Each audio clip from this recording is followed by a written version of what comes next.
bom dia, boa tarde, boa noite.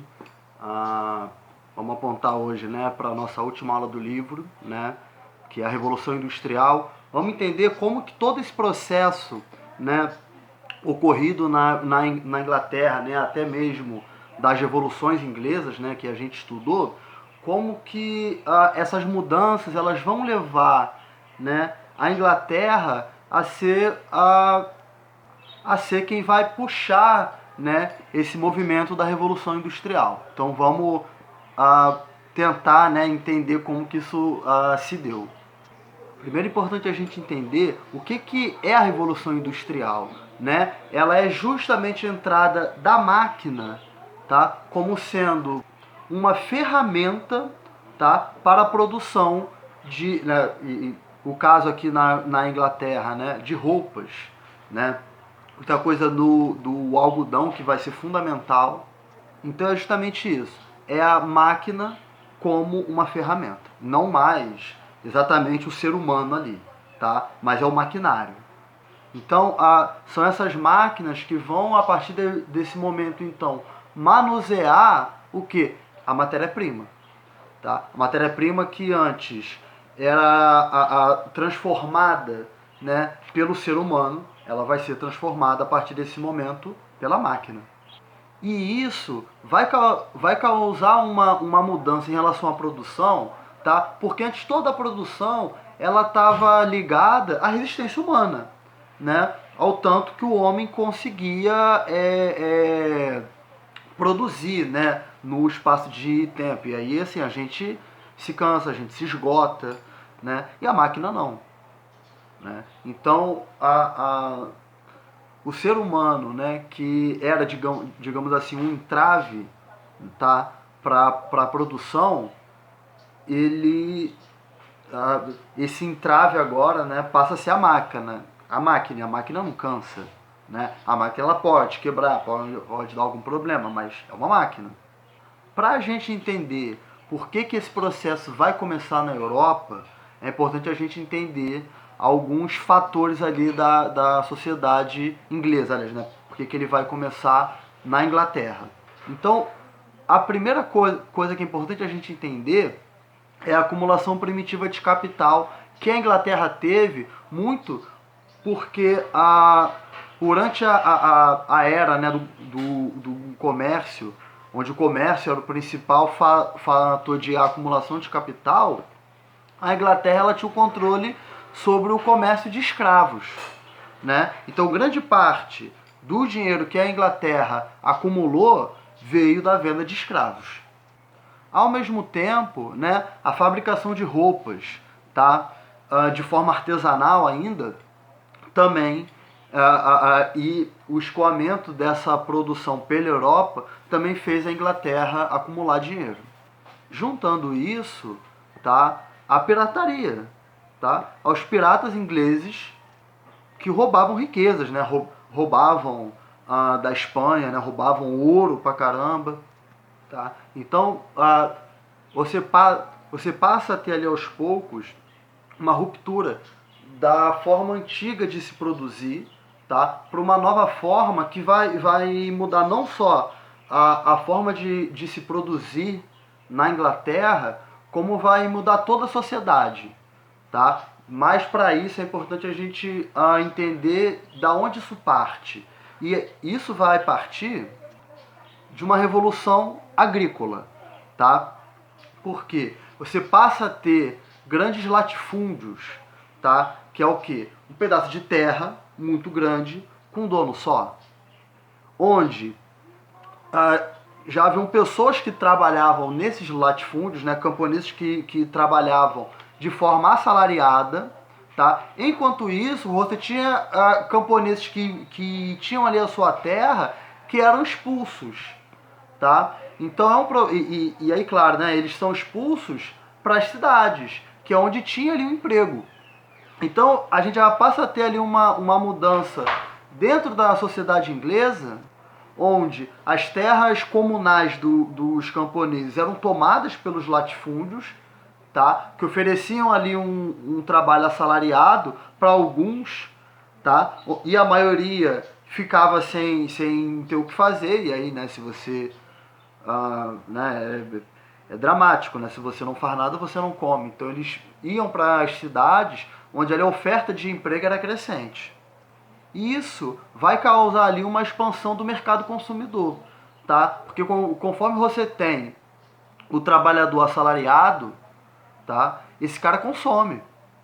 Então é importante, tá? Para o capitalismo que você tenha pessoas trabalhando, produzindo, mas que essas pessoas também comprem, porque você precisa escoar a sua produção. Então, ali em meados do século XVIII, você tem um mercado interno na Inglaterra crescendo, tá, muito rapidamente. Bem como a população inglesa também vai crescer muito. Tá? Se você tinha ali uma população que estava ali em torno de 5 milhões, com essas transformações, a população vai para 14 milhões. Tá? Então ela quase triplica. Muito embora, para a gente entender o mercado, tá, necessário à Revolução Industrial, é muito mercado externo, tá? Porque eram as colônias que pertenciam à Inglaterra, tá? Os países europeus ali que estavam em decadência também e acabavam comprando produtos ingleses. Então a Inglaterra, ela era ali como se fosse uma oficina do mundo, tá? Os produtos ingleses estavam por toda parte. E aí uma coisa que é marcante, né, a gente entender é que a Europa ela consumia muitos produtos vindos do Oriente, tá? Vindo da Índia, por exemplo. Então você tinha ali grande parte dos tecidos, das roupas mesmo, vinham da Índia. A Índia era a grande produtora, tá? E do momento que a Inglaterra ela tinha tanta fome, né, por colônias, por outros mercados, que mesmo a Índia, ela acaba dominando a Índia, tá? E fazendo a Índia comprar os seus produtos esses que a Índia vendia, tá? Causando, obviamente, um aumento da pobreza na Índia, um aumento da miséria, tá? Justamente porque ela deixa de produzir esses produtos, né, de algodão, essas roupas, esses tecidos, e passam a comprar da Inglaterra, uma coisa que eles produziam. E aí é importante a gente entender também o seguinte, porque o algodão comprado pelos ingleses vinha muito das colônias na América, né? De modo que essas colônias americanas se utilizavam do trabalho escravo. Então eles conseguiam comprar muito algodão num preço baixo, justamente por conta da exploração da mão de obra escrava. Então é importante a gente entender a expansão desse mercado do algodão, tá? A expansão do algodão transformado em tecido pela Inglaterra no mundo. Tá? Como que eles vão expandir esse mercado, eles vão expandir os produtos ingleses pelo mundo todo. Tá? Só que à medida que produzia-se, né, os fios pelo algodão, a produção de roupas vindas desses fios não era assim tão rápida. Então se precisou mecanizar, tá, tanto a produção, tá, da transformação do algodão em fio, quanto o da fabricação de tecidos a partir desse algodão transformado. Por isso, a primeira invenção, tá, que é fundamental na Revolução Industrial, é a máquina de fiar, que era movida, né, inicialmente pela força hidráulica, né, a força da água, e ela vai se modernizar, né, vai chegar ao ponto onde era feita a partir do carvão, tá, como combustível dessas máquinas.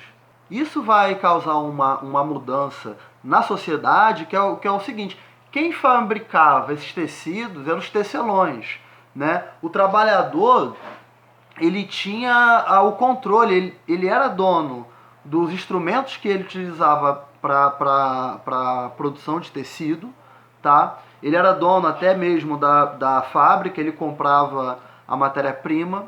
A partir do momento que você tem a chegada desse maquinário, tá? Esses tecelões que faziam a coisa de uma forma muito artesanal não conseguiam competir. porque não conseguiam produzir tão rapidamente, não conseguiam produzir numa escala tão larga quanto as máquinas. Então, naturalmente, eles vão perdendo o mercado e acabam tendo que trabalhar justamente nessas fábricas. Tá? Então, a gente tem até mesmo uma mudança do que é o trabalhador. Tá? Se o trabalhador ele tinha ali a sua oficina, se ele tinha ali os seus instrumentos de trabalho, as suas ferramentas, a partir do momento que essa ferramenta vira máquina, e a máquina ela tem donos, né? Você tem ali o burguês, dono desse maquinário que vai empregar as pessoas, tá? Os trabalhadores, justamente para utilizarem esse maquinário, né, como meio de trabalho, esses tecelões que tinham ali as suas fábricas vão virar também trabalhadores. Então isso vai causar na sociedade essa divisão, tá? Ou você é quem detém os meios de produzir, ou você é quem trabalha. Ou é você que vende ali a sua força de trabalho utilizando esse maquinário que pertence ao burguês. Então é importante também a gente perceber como que essa produção ela cresce muito, tá? Ela cresce numa escala nunca vista mesmo na história da humanidade até então. Por isso, né, você tem essa escala muito grande de produção industrial, a gente vai, tudo que é produzido industrialmente, né? Porque a produção é muito aumentada. Então a gente tem também pela primeira vez na humanidade os problemas econômicos não eram mais problemas de escassez, não é porque faltava, mas era justamente o escoamento dessa produção, era você vender, tá? O problema passa a ser a necessidade da existência de um mercado consumidor, tá? Que pudesse justamente comprar toda essa produção. Isso vai também causar uma mudança que é o seguinte: você tem a presença dessas indústrias muito na área urbana. Então você passa a ter pela primeira vez uma quantidade maior de pessoas nessas áreas urbanas do que em áreas rurais. Por quê? A oportunidade de emprego, o trabalho estava na área urbana, não no meio rural. Então as pessoas mesmo, aqueles camponeses que foram expulsos de suas terras, acabavam indo para as cidades para trabalhar. Esse trabalho nas fábricas, né, que dava mesmo essa divisão entre o trabalho, né, aquela coisa que eu falei anteriormente. Ou você era o burguês que tinha o maquinário, ou você era o trabalhador, que pela primeira vez passa a não ter nenhum vínculo com as suas ferramentas. As ferramentas que o tecelão era dono, esse tecelão que agora é um trabalhador, tá? Ele só vende a força dele de trabalho utilizando o maquinário que pertence ao patrão, ao burguês. Então é interessante a gente perceber como que a vida em conjunto, em comunidade, passa a fazer muito sentido e passa a ser muito importante, tá? Para o trabalhador, para esse operário. Você passa a ter o movimento operário. O futebol mesmo, ele cresce em popularidade por conta disso. É um esporte coletivo, tá? É um esporte que passa a se popularizar entre os operários. Então a vida coletiva como um todo, ela passa a ser muito importante para o trabalhador, tá? E aí você passa a ter essa classe de trabalhadores se antagonizando com os patrões, com os burgueses, com os donos dos meios de produção, dos meios de se produzir, tá? Daí é que vai surgir o movimento operário para reivindicar melhores salários, porque dentro disso havia uma exploração brutal da força de trabalho, tá? Era aquela coisa do trabalhador trabalhando 16 horas por dia. E é justamente esse movimento operário que vai dar início, né, aos movimentos de contestação, tá? Ao próprio socialismo, né, o comunismo, que é a ciência do trabalhador. Porque é o que pretende dar o poder que está na mão da burguesia para os trabalhadores, tá? Mas isso já é um outro assunto, isso é algo que a gente já vai desenvolver mais para frente. Essa aula foi justamente para a gente entender o que foi a Revolução Industrial, de que forma ela ocorreu, por que ela ocorre primeiramente na Inglaterra, né? Por que que é a Inglaterra que puxa esse movimento, tá? Então espero que vocês tenham entendido. Tem aí um questionário, né?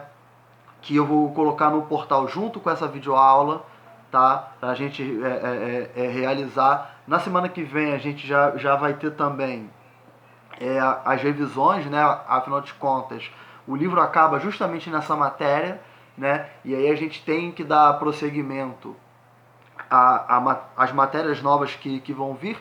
Porém, até por conta dessa pandemia, né? E dessas novas formas que a gente está encontrando de trabalhar e de estudar, a gente precisa ver o que vocês realmente aprenderam, tá? Então, após essa aula, a gente vai ter as revisões, né? Até mesmo para a gente solidificar esse conhecimento, tá?